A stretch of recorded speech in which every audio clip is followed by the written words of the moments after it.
my calculations are correct, when this baby hits 88 miles per hour, you're gonna see some serious shit. They're here. Do you really think you have a chance against us, Mr. Cowboy? Yippee-ki-yay, motherfucker. It's showtime. Right, welcome everybody to another episode of VHS Strikes Back. I am one of your hosts, Chris, and my co-host and very good friend is Dave. Hey there, Chris, and hello to our listeners out there. Welcome to the VHS Strikes Back, the show where we dust off the old video player and go on a nostalgic journey to look at the good and the bad movies of yesteryear. Now, Chris, what are we going to review this week? Well, it's a Patreon pick, Dave, and it's our good friend Dylan, and he's picked a movie that I've got to say I've wanted to watch for so long. I mean, it's been on my radar. I've seen loads of TikToks of it, and I'm like, right, I've got to see it. And I know there's a sequel, and having watched this, and I'm not going to reveal what my score is before we've even announced it, that'll be a first, is I want to watch the sequel, which came out a few years later. So, Dave, we are going back to 1994. This movie stars Cliff Curtis, Tamara Morrison, Dave, but more importantly, Rena Owen. So we are going to be reviewing Once We're Warriors. So, Dave, I've just mentioned, and we'll talk a bit more about it. Have you got like any recollection of this? Have you seen this before the last couple of weeks? So no, this is the first time I've watched it in the last couple of weeks, as you say there. So I do remember it from the video shop, but embarrassingly, Chris, knew absolutely nothing about it. And from the video box, I had it in my head that this was some kind of martial arts movie or something. Yeah. So just completely misunderstood what it's all about. And I know, I'm sure you talked about it previously, and I've heard it mentioned, but not really ever picked up on it about what it's about at all. And yeah, I just watched it for the first time, and yeah, like you say, don't give away the scores or whatever, but such a powerful movie. And, you know, I'm annoyed at myself that I've gone this long without actually watching it. It feels like, you know, I should have watched it a long time ago. With that said, I think if I'd have watched this when it came out in 94, I'd have been 18. I wouldn't have, you know, escaped the town, you know, that I kind of grew up in. And basically, I wouldn't have really known necessarily about kind of Maori culture. And I'd have seen things from the perspective of the kids, I think. That's how I would have watched it at that time. Whereas watching it now, as someone who's obviously been a kid once, long time ago now, but and an adult as well and a parent, I think it just hits differently. And so, yeah, I can't wait to chat about this one. And I will say, so weirdly, I normally watch a movie within the week. And I just had a bit of time on the previous Friday night from when we normally will record this on a Saturday. And so I watched it a little bit ahead of time. And because it hit me so much, I wanted to reach out to Blake, who's our resident kind of Kiwi, massive Patreon supporter. What was it you say? Greatest mullet in the world or something? Greatest. And he's shaved it, Dave. I'm disappointed in him. But I just wanted a bit more background. And so we did record the chat. I'm going to post it on the Patreon. Just as a free episode, we'll have it as just something a bit extra. It's completely unscripted. Just a bit of a chat about, not just about the movie, but just about kind of Maori culture and all kind of wide-ranging topic. A little bit of a, almost, dare I say, a genuine chit-chat style conversation, probably just without the preparation that Mike Burton does for his. But yeah, so yeah, just really wanted to have that chat. It was a great chat. And so, yeah, but back to the movie. Yeah, what a knob for not watching it for so long. I mean, how about yourself? I know yours is slightly different, isn't it? Yeah, like I said, just before, he's seen loads of videos on Jake the Mustave, played by Tamara Morrison. It is like legendary. It's on social, and I'm thinking this is like, you know, I'm thinking it's going to be a bit of a pull at the heartstrings. It's going to be a bit of something. I knew they had a load of kids, so I'm thinking, right, well, something's going to happen. And then I caught little snippets of like Uncle Bully and all that sort of, as you're watching TikTok and then seeing the comments of them, maybe the last 4 or 5 years, I've got to watch this movie. And then it's just never been something that I've actually seeked out. And I'm so glad that Dylan's picked it. But I think more importantly, like what I thought the movie was about these gang members who've got a family. And I thought Jake the Muss was like, he's trying to get out the gangs, but he's the leader of it. And it's not the same movie. And I know we'll talk about that when we get to review. And before we get into that, there, I do want to apologise for the New Zealand stroke, probably Australian Cockney accent that's going to come in the trailer. Oh, but I've been practicing. There you go. So sorry, Dylan and Blake. Obviously, being a Kiwi, Blake. So I don't know where I'm going to go with this because but fantastic pick for this week. And it's one of the ones where it's sort of like in the background, do a pick it just to watch it. And when we've done the Australian movies, Dave, I've enjoyed them. You know, I mean, obviously, we were talking this week on Discord, and we will talk about Clark in a minute, Dave. Clark Griswold. Oh, yeah. You can talk about Clark especially.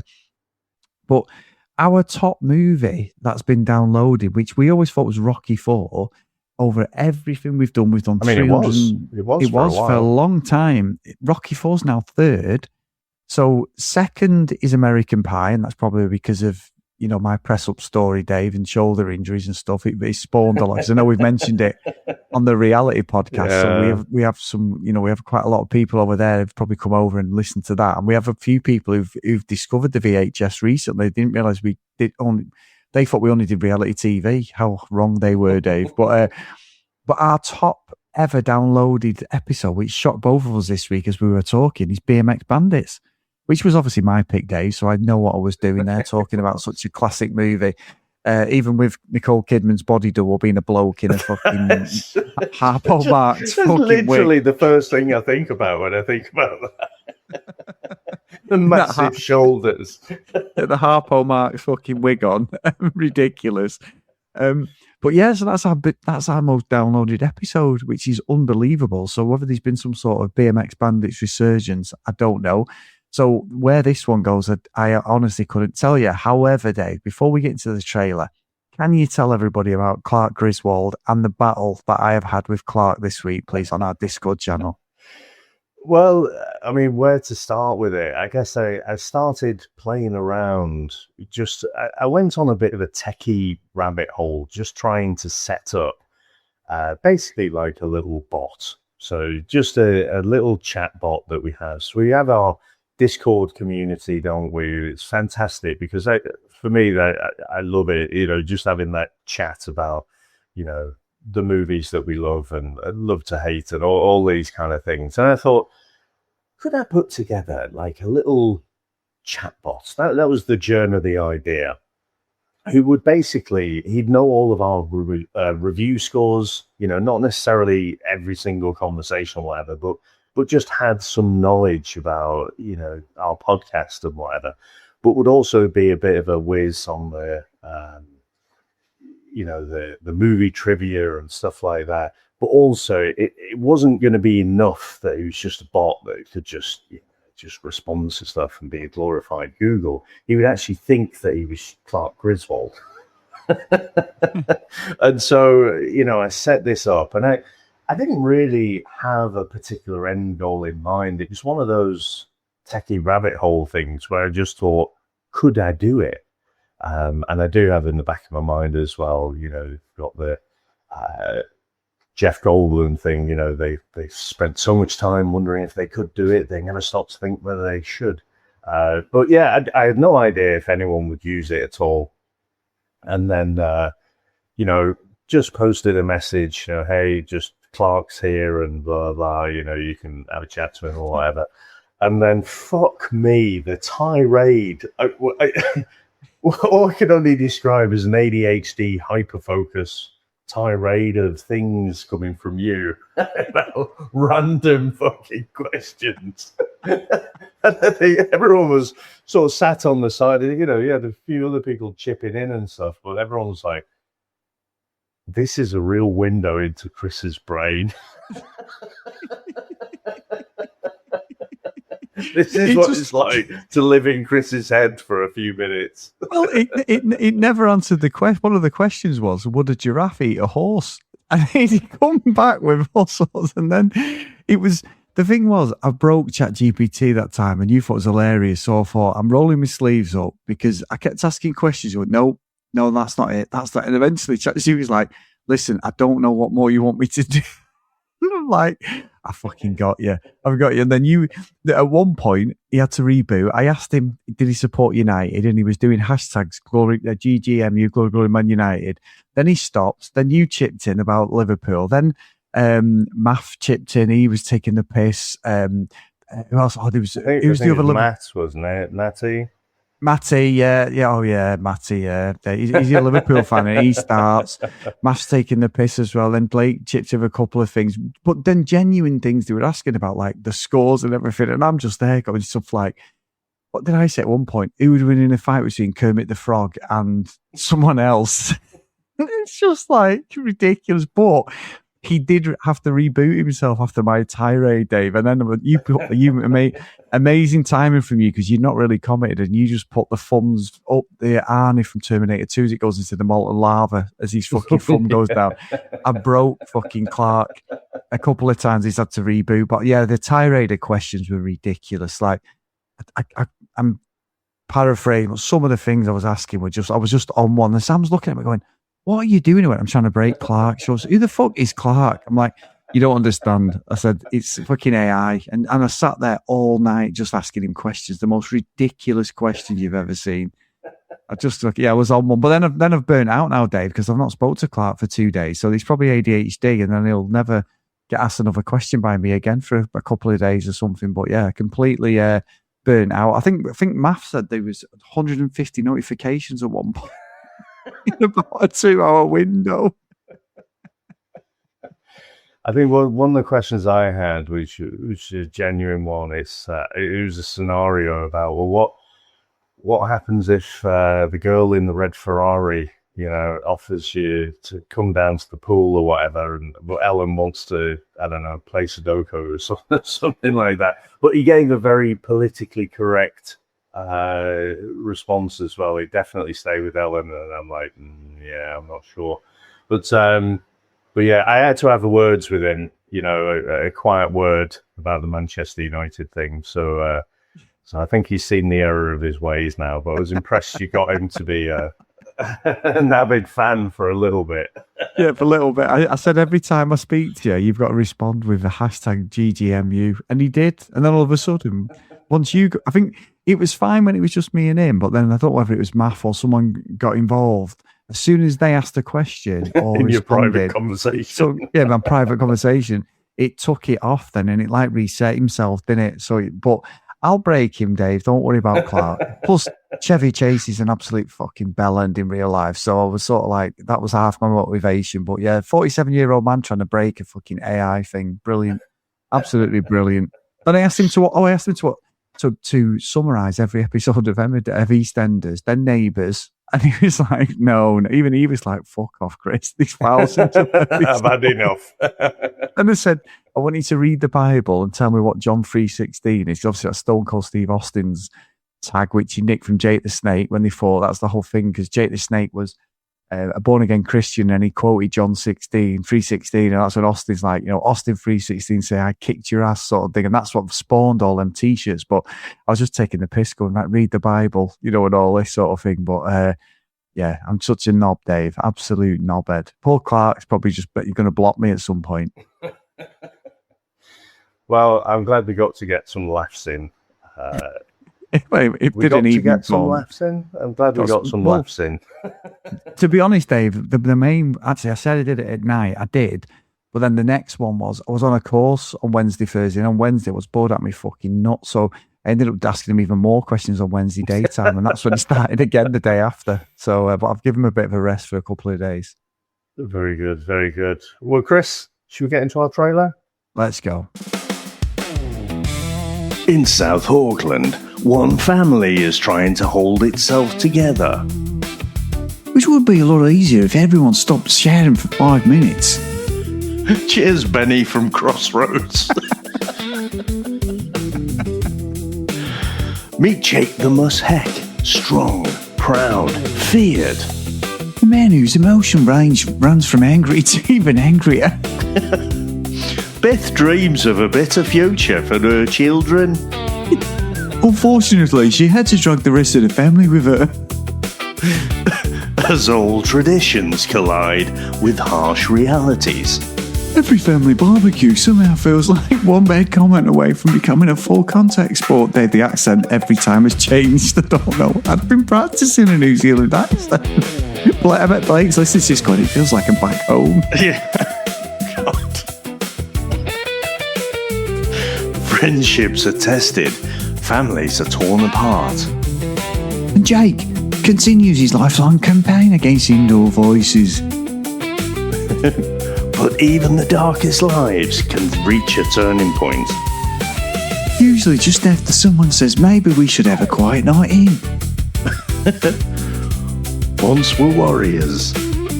A powerful reminder that the real strength isn't measured by the loudest voice in the room. 18 years after leaving her Maori village to marry Jake, Beth lives with him and their 5 children in a neglected state house in South Auckland. Unemployed and increasingly violent, Jake spends his days drinking, fighting, and bringing chaos into the family home. As the children are left to fend for themselves, Beth must decide whether she has the strength to break the cycle and build a different future. Now, Chris, what do you reckon to the opening of this movie? Well, what I would say, Dave, is this movie's sat with me now for a few days, and I've got to say the acting is fucking phenomenal. Rena, Owen and Temuera Morrison are excellent in this. This is Dylan's picked a movie I should have watched, and I was saying before the trailer, I want to watch the sequel. Dave, I am genuinely going to try and watch the sequel this weekend. I have absolutely loved this movie, and what talk about Jake the Muss thinking he's the big action hero. It's got that like real gritty sort of working class feel about it, the real struggling. And when it starts all nice and you're thinking, right, you've got Grace there, the daughter, she's a clever girl. She goes to see a mate in the car and all this, and you're building it all up and you see this little bit into family life and you're like, right, yeah, it's a bit desolate. And you see Rena, don't you, the mum, and you see her going shopping, Beth Heke. She goes shopping and it looks really like, almost third world in it the way it is. They're against like a motorway and she's got a shopping trolley and all this. And you get a little bit about the kids and that. And you're like, right, okay, no problem. And I know it sounds silly. It's not the same movie, but it reminds a little bit of like the Commitments at the start where they classed like parts of Southern Ireland as third world, didn't they? And that's like getting out of the slums and everything and becoming something, making something for you. So you're not like, like the women, 2 or 3 kids, the bloke's pissed off or whatever. And it's all these cliches, unfortunately. And it's a different part of the world, but I love the setting. I love the music, everything. And when we get to meet Jake, I'm thinking, right, okay, you can see that, Beth is the matriarch of the family. She's really the strongest one, even though he's physically the strong one. And that bit at the start where, he comes in, doesn't he, with all the fucking lobster and stuff, and then he's like, yeah, I've got lobster for us all. They're all we eat like kings, and she's loving it and all that, and they've got a real rundown, like normal house sort of thing, but you can see that she's trying everything she can to keep the kids with a stable life. So at this point, I'm thinking, Jake, yeah, all right, he's, he likes to drink, he's with his buddies and that in this bar, he's fine, and then we get this big gearhead comes in who just takes out about 5 of the blokes at the bar. And he's talking about him being in jail. He's like, yeah, he's been in jail. Like, he's done a bit of leg, Dave, and all this sort of thing. And he's like, fuck. And then he takes him out. And I've seen that scene so many times on TikTok where I'm like, fucking brilliant. This is just going to be him against everyone. Absolute psychopath. There's probably going to be another gang at the same level. And he's going to have a bit of a shootout at the end to save his family and all this. Dave, completely wrong, because Jake the Muss is an absolute see you next Tuesday, isn't he? He's a fucking arsehole. Yeah. Temuera Morrison plays an unbelievable part as him, because I know it's not in his nature. They said it took him ages to try and crack the code of Jake the Muss, but Dave, I fucking love this movie. I thought it's absolutely brilliant movie. Yeah, I mean, not far away from you at all. I think the thing I liked about the opening, you get the almost tourism board fucking hell, I was going to say Australia, tourism board of New Zealand. You get this brilliant billboard about how beautiful it is, and then the camera just pans away, and you get this, not quite squalor, but this grittier setting. And I thought what was interesting as well, I mean, it almost had a Tarantino type feel to the opening credits. The way you're getting to see the characters in their settings, and then you get the name of the actors kind of popping up beside them. I thought the style of that, I thought it was really cool, the way it all was put together. And like I say, I'm going into this thinking I'm watching fucking No Retreat, No Surrender 3 or something. I'm thinking it's going to be something completely different from what it is. And you get to see straight away, Jake's lost his job, but the first thing is, he's talking to Beth and he's saying, well, it's only, I can't remember the exact figure, but I feel like in my head it was something like $27 a week. So he's only going to be, $27 a week off, worse off, but he doesn't have to do anything then. And you can see Beth is like, the grown-up in the whole environment. She's the one thinking, how are we going to do this? We can't even, make ends meet right now. And you know what hit me hardest about this movie is, I mentioned about like being a kid, and if I'd have watched this in 94, I'd have been 18. Well, but obviously, as a younger kid, I forget sometimes I feel dramatic in saying the word poverty, but that kind of council estate environment, and just having hardly anything, no fucking money or anything, or very little money, but also just being in and around violence. And when you're growing up in the 70s and 80s, like, it would seem shocking now, I think, but I think, the environment I grew up in, the environment you grew up in, it wasn't abnormal. It wasn't an outlier for, other people on the estate and stuff. That's just sort of how life was. So it almost transported me back further than the 90s, and just thinking about that time and how fucking hard it is as well. His attitude's like, people shouldn't fucking get anything, the fact that they call it the dole as well, it took me by surprise a bit. But I was thinking, fucking hell, life was hard, when you just had fuck all. And like you say, people are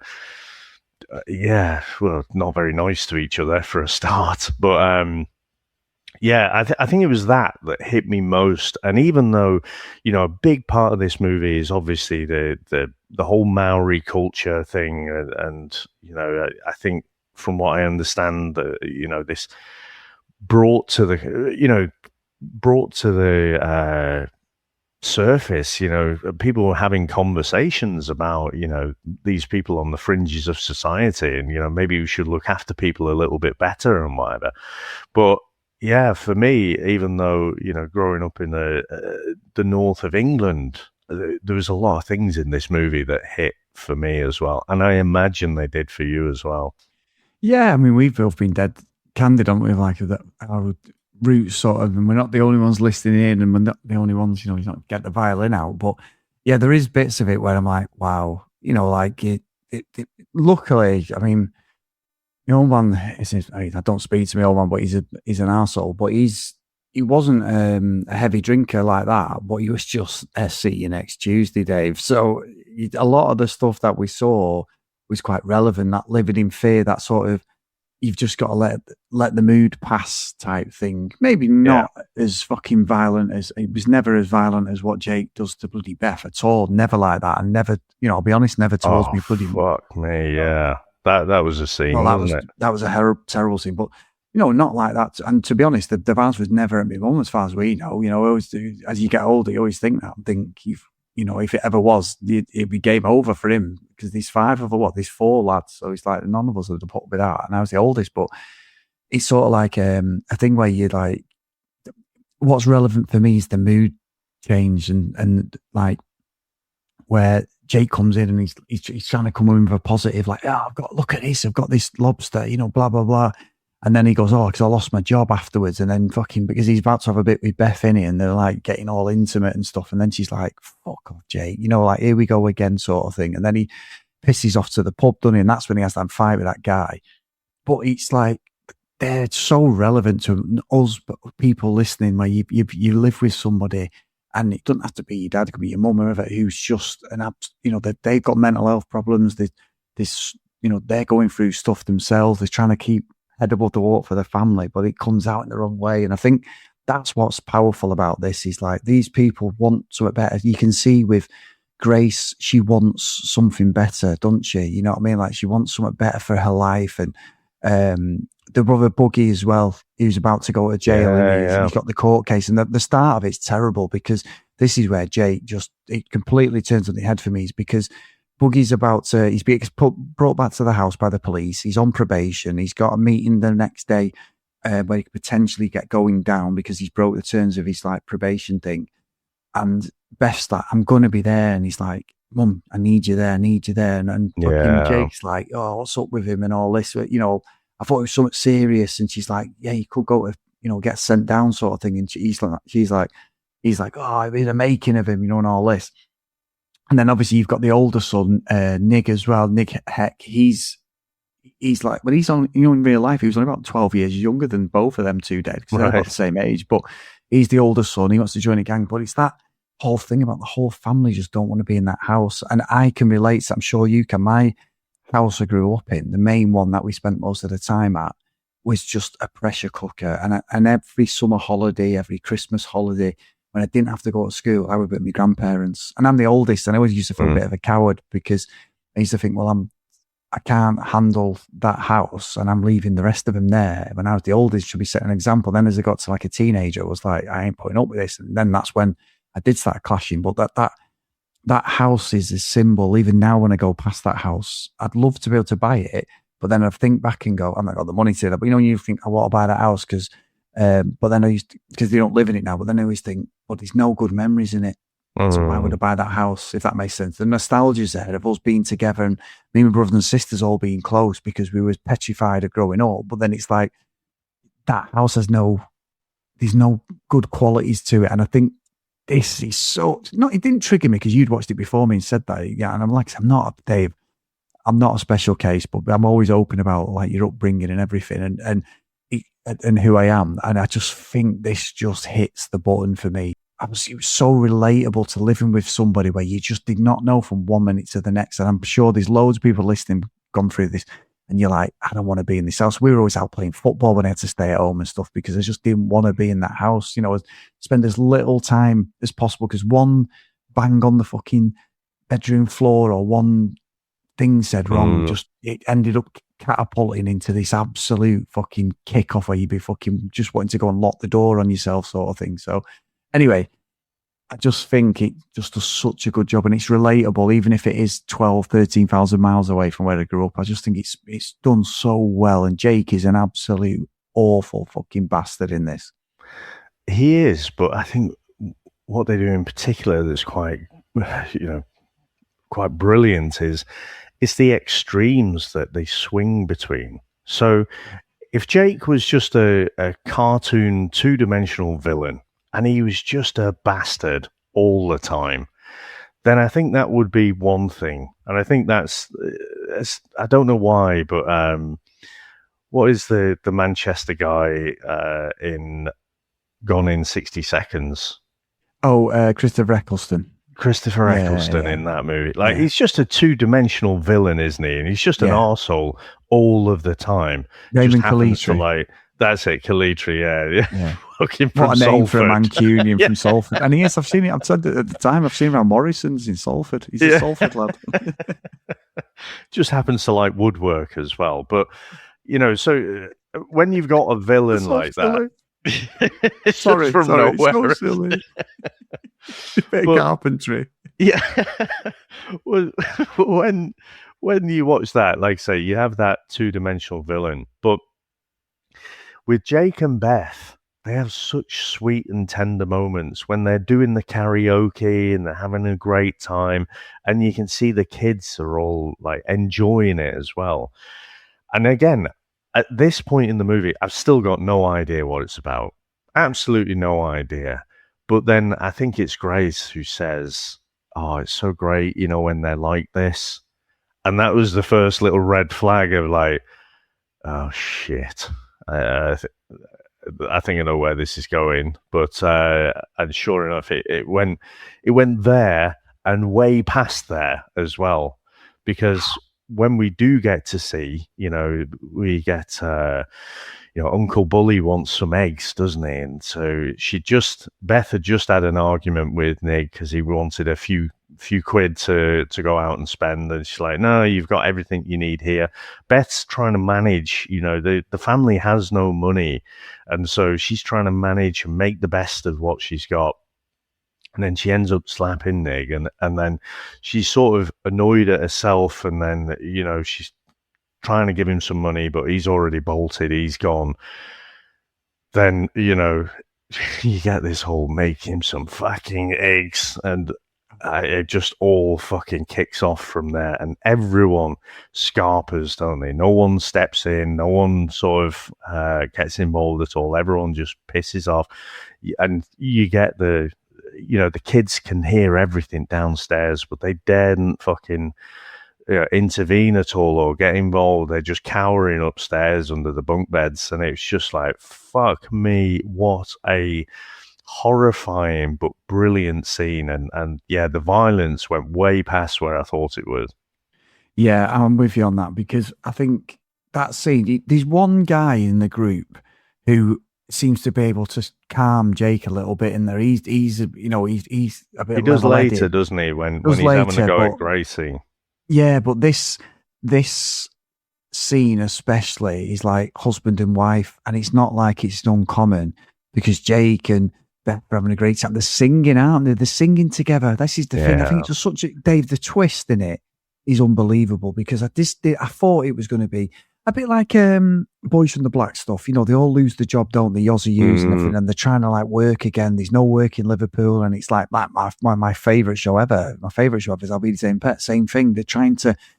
First series especially is depressing, because it's about Margaret Thatcher's Britain. They're trying to get out. That's the theme of it. They having to go work in Germany to live, to buy a house, or just to feed the kids. And it's like there's loads to it there. The psychological. So at this point, he has that fight with that guy, like you say. He comes back, invites everyone back. The kids are all asleep, and it's like they're all just used to them being there. But then she at first doesn't want them there, and the next minute she's smoking. She's going on about Jake, and the girls love Jake, don't they? And to be fair, Dave, Temuera Morrison's got a cracking voice. He starts fucking singing.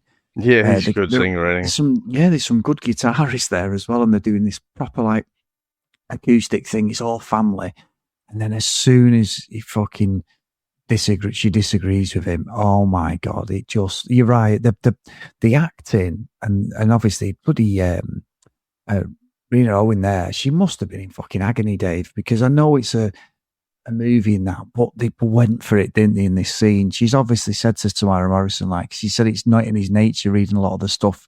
There's a 20-year anniversary in 2014, actually. I want to watch it. I think it's on YouTube, about when all the cast get together talking about it and stuff. So I've gone down.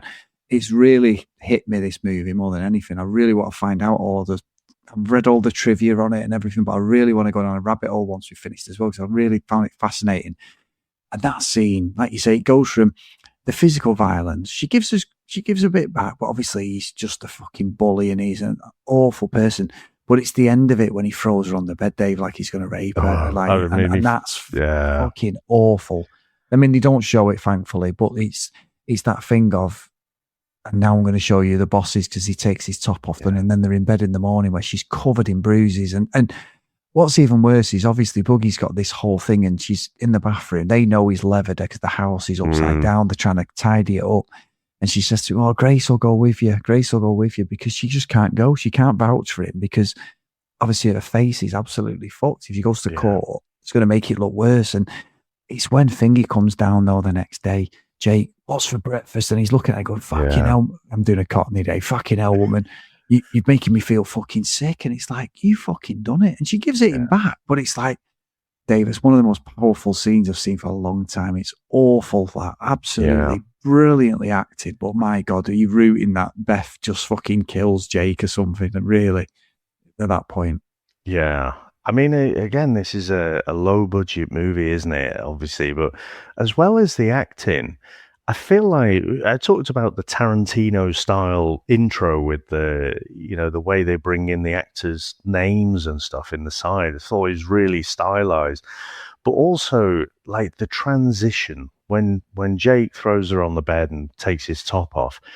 The transition it goes to these dogs growling, and you can see the grimace on his face as he's fucking angry, and he, like I say, he's about to rape her, and it transitions to these growling dogs. I was like, fucking hell, that was so powerful. And you're just watching it and like horrified, but you have to appreciate, is it powerful? Absolutely. They've done what they've intended to do. They wanted to make it absolutely shocking and really uncomfortable, so you want to look away, but you can't. And so absolutely brilliant. And I think you say about the way things all come around as well, like the fact is he's done that, but then in the morning, as she's lying there battered and bruised, and I agree, I think the actress as well was physically that was incredibly demanding. But he's just there with his arm around her like nothing's fucking happened. The red mist has descended now, hasn't it? So he's just like back to normal. And she's fucking battered and bruised, and like her little buggy, she wants to go to the hearing and whatever, where she can't do it. And so you're just like, fuck me, what an utterly hopeless, or it feels at this point in the movie, just massively hopeless. And you can see with Boogie and with Nig as well, and all the kids, Grace seems to have a hope of something else, but for Boogie and Nig in particular, they just seem to have no hope. There's no future for them.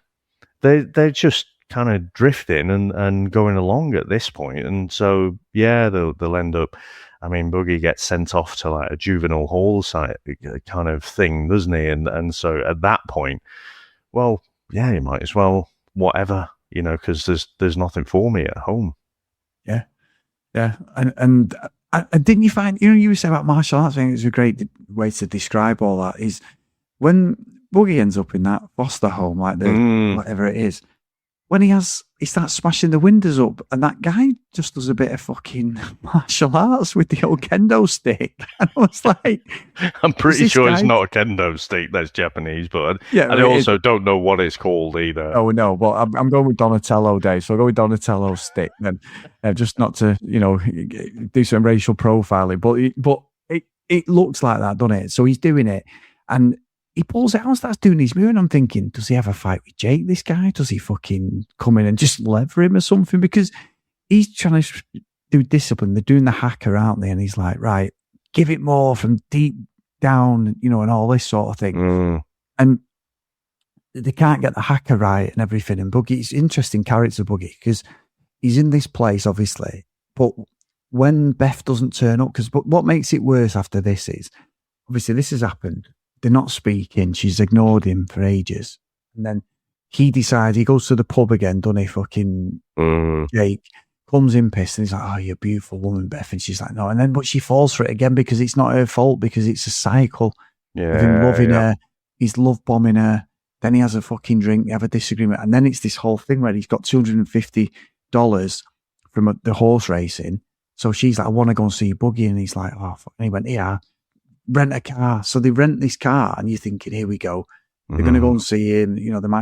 Jake might change his ways, but no, I want to go and show my mates the car. Doesn't show him the car, goes in the fucking pub. Then there's more drinks and the gambling. Beth ends up saying, let's get the bus back to the house. And then again, it doesn't get physical like we see. He never attacks her like he did at the start, but she is petrified of him. And again, Rena Owen is brilliant as Beth, Dave. I think she's fantastic. She's acting her ass off. She is so good in this. But it's all around Jake. And at the same time, obviously, you've got Nig who joins that that gang, and then he gets the facial tattoo, gets beaten up, but he's always feel guilty, Annie, that he's not been able to fucking get his dad for what he did to his mum, sort of thing, and all that. And I think just everything around the movie is just really well put together and just awful as well. I think what's interesting, this movie drags you in because you feel every single part of the movie, don't you? You want Jake, once he does that to Beth, you want Jake to get his comeuppance one way or the other, and you're not sure how it's going to be. And I think, and I'm not jumping, but I'm dead happy with the way the story concludes. However, the next bit again is another night of them fucking singing, dancing, everything, and Uncle fucking Bully fucking rapes Grace. Uncle fucking Bully. Oh my God, it's fucking awful, innit? And they show that as well, which is interesting considering they didn't show. You would have thought they would have not shown that scene and shown it when Jake does it to Beth because she's an adult, but she's supposed to be 13 in this, which, you know, for the movie she is. Oh, fucking hell, Dave, it's awful to watch. Again, awful. Yeah. I mean, just going back a little bit, what you were saying about the martial arts, of course, it was the haka, wasn't it? Yeah. Now, when I was in St. Helens, like, rugby's huge, obviously, and so, you know, at the time in particular, I was you just can't help it. You get sucked into the rugby world, so you used to watch quite a lot of it. And it was always a fascinating thing to watch the haka. And so I remember, you know, in the school ground, you know, you'd have loads of us around sort of trying to do the haka. And it was just this fascinating thing. But obviously didn't really know anything about the kind of background to it at all. And it, again, slight plug for the chat with Blake. He was telling me all about the sort of history of it and everything. What I found fascinating about the bit with Boogie when he was practicing, and he ends up, you know, they're practicing in a group. You've got the teacher there who's Donatello, as you just said, but he kind of instills this discipline in them. And so Boogie's there, like, practicing it on his own. And it's one of those things, if you watch someone who's just starting out on martial arts, say, they do it and they're a bit shit. You know, you can teach them the moves and then they go through the moves and it still looks crap. Whereas if someone does it and they're really good and every single movement, they put every ounce of energy into that. And I felt like, you know, the demonstration of that haka was just fucking awesome. And, you know, you can't help but you're pulled in by it. And so, yeah, I just love that. And I thought, you know, it was a good way for, as I said before, you know, certainly in the first half of the movie, there's no hope. There's no hope for Boogie. There's no hope for Nig at all. There's no hope for any of the kids, really, or Beth, none at all. And when they do rent the car and he goes off for that just one drink, you're like, oh, fucking hell, no, please don't, you know, and you know exactly the way it's going to go. And again, at that point, you're thinking, it can't get much worse than that. Now, fucking Uncle Bully, it is an interesting choice, like you say. They don't show the rape of Beth. It's more implied. But I think again, the way they've done it just makes it fucking more horrifying. You know, because if it was just like a discussion, if it was just handled in dialogue, and you didn't see it, you know, you didn't see that fucking invasion of space and the way he kind of comes in and, like, because she'd give him a peck, you know, a kiss goodnight downstairs, and he's making out with the fucking psychological stuff already. He's like, oh, your mum and dad would be upset if they knew, you know, what you were doing. Fucking hell, so powerful. And I did find out, I was sort of looking into the background. So Cliff Curtis, I think training day, I couldn't think what his name was when I was speaking to Blake, and he said, oh, it's Cliff Curtis, and he pointed out he was in training day, and I was like, oh yeah, that's where I know him. Interestingly, Temuera Morrison, I think 6 Days and 7 Nights, the one with Harrison Ford, was probably the first thing I saw him in. But yeah, Cliff Curtis didn't want this role. He was like, I don't want it.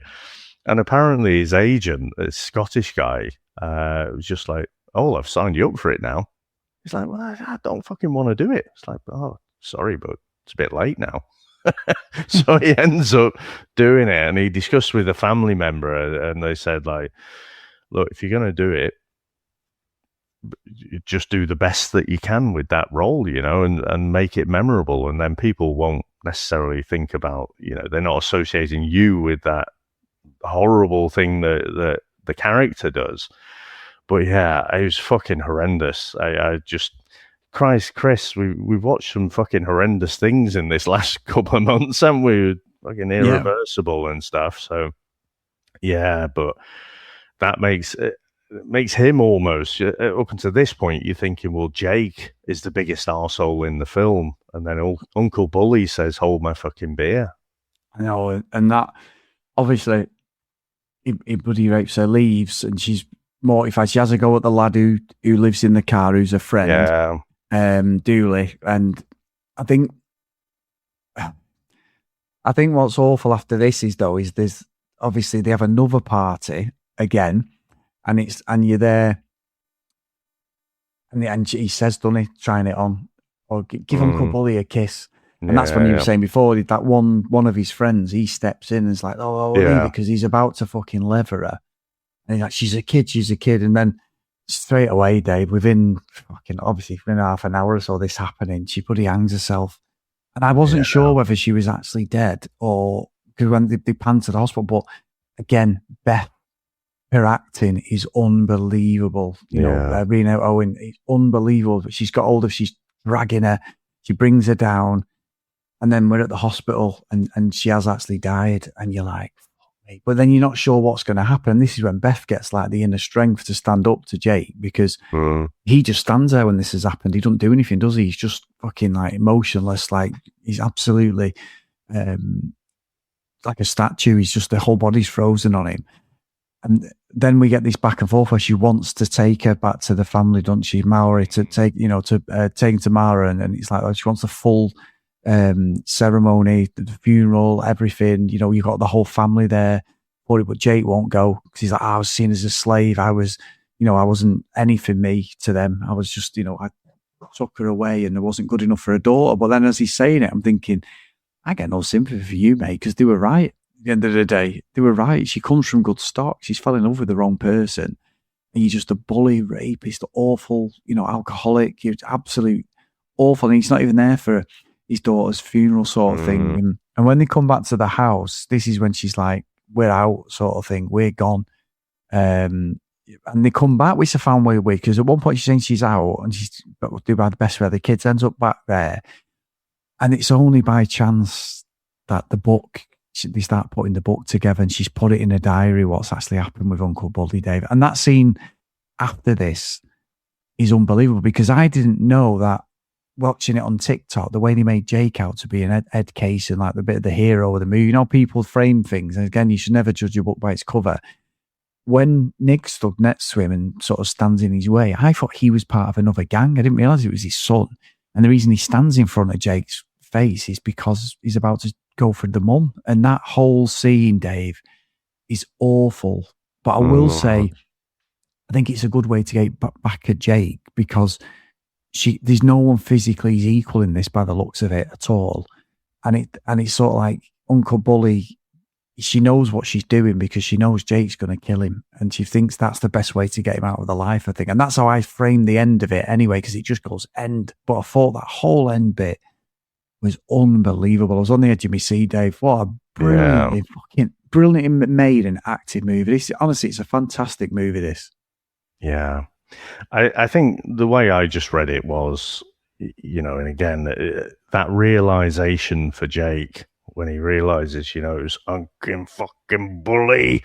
And the dog thing and everything, yeah. Yeah, I mean, you're like, well, that's him getting his comeuppance. And even though all the way through the movie, Jake's been an absolute see you next Tuesday, you're like, well, in this moment, as a blunt instrument, fucking Bully gets what he deserves. I think, we've gone a bit long today, haven't we? Which says a lot about the movie and whatever. But I think the one bit, if I was to have a criticism of it, is Beth's kind of monologue, about right at the end, and about them being, once were warriors, and I just felt it was just a bit contrived for me. I just think in that moment, from all the things that we'd seen leading up to that moment, I know what the movie's trying to do. It's trying to, really make a point of it. She's had that realization. She's not going to put up with this anymore. She's going to take herself and obviously her kids and everything out of that equation and make a better life. But I don't know, there was something that didn't quite feel authentic about that whole monologue right at the end from Beth. Like it was a bit too forced. Forced. Yeah, it's a good way of putting it. It just, everything else in the movie was so fucking visceral and real. I just, that bit just took me out of the movie a little bit. Oh, that's interesting. It didn't for me personally, but again, Dave, like you say, if it's the only thing you can find with a movie, usually we're ripping the hell out of these movies. I can't find anything fault-wise with this. I think that other than that weird martial arts bit in the middle with the guy at the finger, that's the only thing. But that's just a nitpick. It's just a bit weird because we even got the music like we were going into a martial arts movie, didn't we, at one point? I thought we're getting a full standoff here. So, but no, what a great movie. And Dylan, unbelievable to pick this, mate. I'm so pleased I've finally watched it after all these years. And it just goes to show that, like anything, if you cut someone up, it can make anybody look good in a video. And the Jake looked like the man to me. And I kept thinking for years, can't wait to watch this movie. He's going to be an absolute psychopath, like a Mad Max head case type thing. He's not, Dave. He's an awful, awful character. And it's just credit to everyone in this production. What a great movie. Yeah. Well, on that note, Chris, should we get into our final review? Let's go.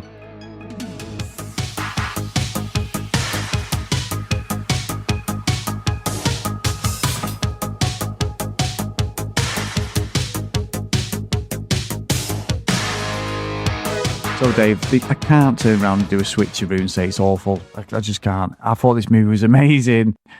It's a great movie. It's very relatable if you grew up in sort of like council house type situation or a family, like any family, I suppose, growing up where you're struggling and you've got somebody you live with who it's just you're on eggshells all the time and it's not a nice environment. And you do try and seek out them nice moments with them because you feel like there's a good person in there, but the bad certainly outshines the good. And I think that's why I related to it. And I shared some of the stories about myself, but it's just a great movie. It's fantastic. And Rena Owen is unbelievable as Beth Heke. She's brilliant. Like I say, Temuera Morrison's not far behind. He's excellent as Jake, but I think Rena Owen's fantastic. And they should have got awards for this, without a doubt. So, Dave, it's got to go to Cloud City. I've not done one for ages. It is a fantastic movie, and I absolutely loved it. So, what about yourself? So, I'd just say, I haven't even mentioned Jango Fett and Boba Fett, obviously, that no, we haven't. No. Morrison plays and is probably more famous for. But, before this, he was on, I think it was called Shortland Street or something. It was, yeah. He was a doctor, and he was like, almost like the George Clooney character, I guess, if you like. So, and everyone thought, he's just too damn nice. He can't possibly play Jake. Well, he's fucking acting his arse off then, because he comes across like the absolute see you next Tuesday, and just, you gotta take your hat off to him. Just a brilliant performance. But like you say, throughout the cast, I feel like there was so many good performances and, so many interesting characters. It's not all just about Jake and Beth, all the kids and their own particular journey and kind of in this environment. And so again, I wouldn't call it necessarily a hopeful movie, because most of it, 95% of it is utterly horrendous, but obviously it does finish on a bit more of a hopeful note. The fact that Beth has broken out of this environment and is looking to move on. And also, like you, I definitely want to see the sequel now. I believe it, it's nowhere near the kind of scale or the rawness, of this movie. It's not quite as good, but I do kind of want to know where the next chapter goes, so I am going to watch it as well. But Chris, we're gonna have to double bubble it. it's a Cloud City for me as well. I just think for what this movie was at that time, and to watch it now, like I say, if I'd have watched it, it would have been horrendous and I'd have probably been fucking horrified by it. But it would have just hit differently. So even though kind of a Jekyll and Hyde thing, I kind of wish I'd have watched it years ago, but also watching it now, I think it just hits a bit differently, watching it for the first time. So, yeah, absolutely brilliant movie. And really, thanks so much, Dylan, for picking it. Also, thanks to Blake for the chat as well. It was really interesting stuff. And, yeah, can we watch something lighter? Well, Dave, you say that, and we've got a movie here. We're going back, Dave, to 1984. It's our good friend Math has picked this one, by the way, our good friend on Patreon. But it doesn't just star an absolute martial arts legend, Dave, in Keith Vitale, Dave. It also stars some other legends, Benny Urquidez, as everyone knows him, Dave, the absolute legend who's supposed to have made Benny the Jet, basically. Steven Seagal shits his pants on set, Dave, of a movie. But it also starts another martial arts legend, Dave, who I don't think's in the same class as Keith Vitale, but he's the main actor in this one, Dave. And we're going back to 1984, Dave. This one stars Mr. Jackie Chan, Dave, and it's called Wheels on Meals. So let's get into the trailer. Welcome to Barcelona, Spain. This has been on my list for Barcelona. ages. I didn't know it was in Barca, this. Yeah. One has just finished that Cafés on me. All bits of it. I think this was Keith Vitale's first, wasn't it? I think it was. He's sort of famous for his sidekicks. Yeah, he came from fighting, didn't he? He was a professional fighter, wasn't he, and then to movies. I'm looking forward to this, Dave. Oh, this is going to be different play, isn't it? With Sammo Hung, Yeah, Sammo Hung, yeah. Yun Giao, and former Miss Spain, lovely Lola Forna. In Spain? Yeah. Keith Vitale's got to be one of the baddies. Wheels on Meals. Look at all them watching all the people when they filmed it. Helping of fun and thrills. I didn't know. Oh my god. That's hell.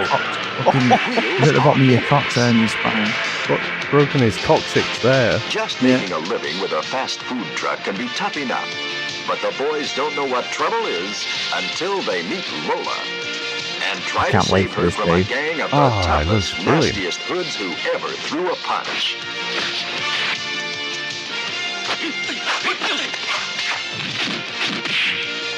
Is that in there? Vitale? That was him, I think. That's Benny there, Benny the Jet. Yeah. He looks like a baddie, doesn't he? In Enter the Dragon, was he?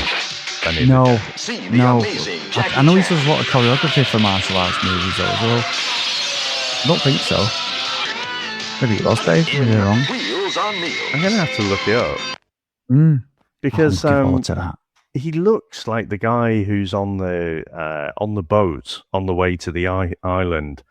And he always stuck out to me. It's like when Bruce Lee says about the art of fighting without fighting. He's like, yes. He's like, what's your style? The art of fighting without fighting? Just confirm that was Dave who did that, everyone. Yeah. No, that was. I think he was supposed to be from New Zealand. No, he was supposed to be from New Zealand. Yeah, I'm joking. Just fucking, yeah.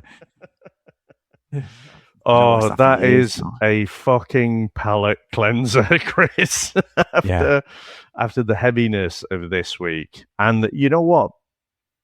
I mean, some of the stunts there. I mean, I know we did like Police Story. We've done other Jackie Chan things as well. We did a couple of movies, didn't we, on Spider-Dan's podcast, so Spider-Dan and the Secret Wars. And we did, what was it, Drunken Master and Snake in the Eagle's Shadow.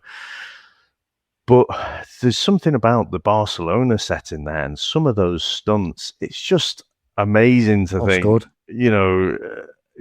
Just the physical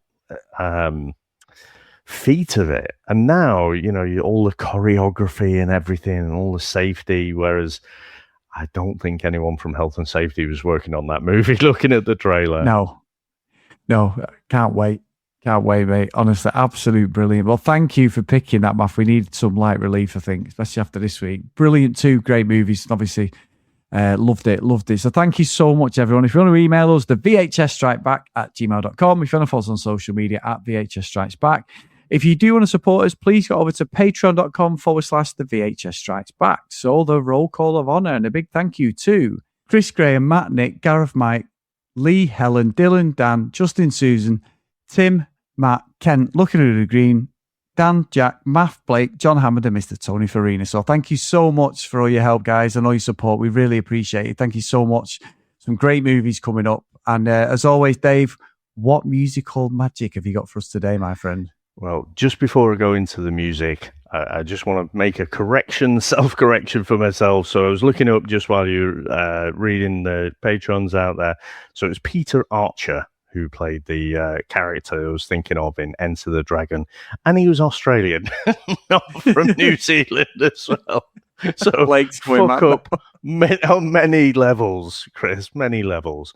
Now, in terms of the music, so as a mad coincidence, right, I've just been going through, with my lad, I've been going through Flight of the Conchords, who I absolutely loved when the series was coming out on HBO, and watched both seasons, and I've seen them live twice as well. I remember the second time in particular. It's just me. I went with Ben, actually, our mate from the Chat Footy podcast back in the day. And we were late to the second one. We were like, oh, why is everyone where's everyone gone from the bar? Oh, fucking hell. Just ended up going late.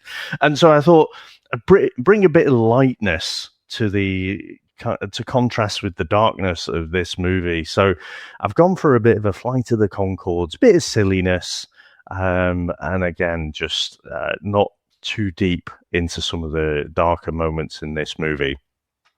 So this one, Chris, is called Angry Man. Jake is an angry man. Love it. What is he angry about? Everything. Love the guitar. More or less. Sometimes less. But usually more. That is quite a lot of anger. Jake gets up around 11, already furious with the day. The sun came through the curtains in a disrespectful way. Beth says, Jake, we need some money. Jake says, don't tell me what to do. Then asks if there is breakfast. Is there breakfast for Jake? There is no breakfast for Jake. There is no breakfast for Jake. No breakfast sitting on his plate. Beth could cook it, Beth could not. Either way, he'll still be irate. So breakfast is not the issue, no. Jake is the issue. He's an angry man. He's got an angry plan. Drink until the problem is somebody else's problem. He's an angry man, doing everything he can to make a difficult situation worse than when it began. Boogie's getting into trouble. Niggs found another crew. Grace escapes through stories when the real ones won't quite do. Beth is holding things together with no money and no sleep. Jake is telling everybody that his feelings run quite deep. How deep are Jake's feelings? Approximately 6 pints deep, maybe 7 on a Friday. They begin somewhere around his heart and finish in the driveway. That is not emotional growth, no, that is drinking. He's an angry man with an angry little can. If the room becomes uncomfortable, he'll make it physical. He's an angry man, a very complicated man, though most of the complication comes from Jake being an angry man. Anger is not courage and fear is not respect. Being strongest in the room does not make you correct. Beth has seen the difference between a warrior and a threat. that Jake is still explaining himself. Is anybody listening? Not anymore. He's an angry man. Now he's an angry, lonely man. He won every confrontation and lost his entire clan. He's an angry man with an empty house to command. Turns out frightening your family is not a sustainable plan. Is he still angry? Presumably. He does seem angry about it.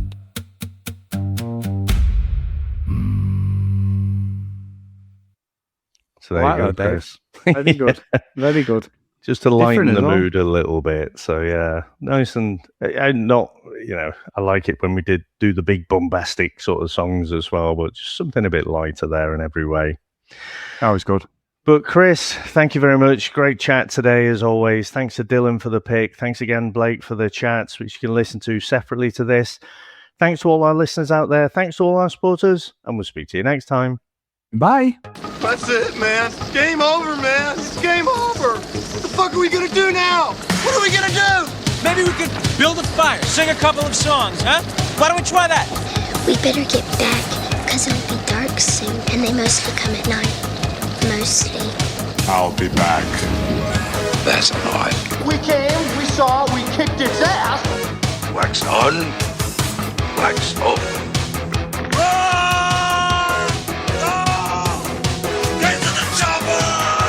One ring to go. All right. Ding, ding. Bust you up. Go for it. Well, here we go. Ain't so bad. Ain't so bad. Ain't so bad. Come on. Ain't so bad. Ain't nothing. Come on. You must be crazy or something. I'm crazy. You just a stupid fool. Maybe you crazy something. I ain't breathing heavy. He's a fool. He's stupid. I see you in 6 months.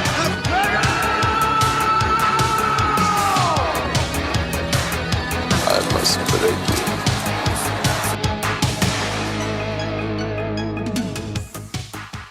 McCall's one of the greatest characters ever. He is. Fucking love him. Absolutely love him. Oh, sorry about that, mate. I'll be fucking pissing myself when you send that trailer through. All right. I'm trying to think what Korg was saying. Oh, yeah. Got some pamphlets. That's it. Tried to have a revolution. Yeah, it does sound South African though, doesn't it, as well, at the same time? Yeah. Yeah, he's a very young. I can't do it. He's a very young. No, I'm not even going there, Dave. Right, just carry on.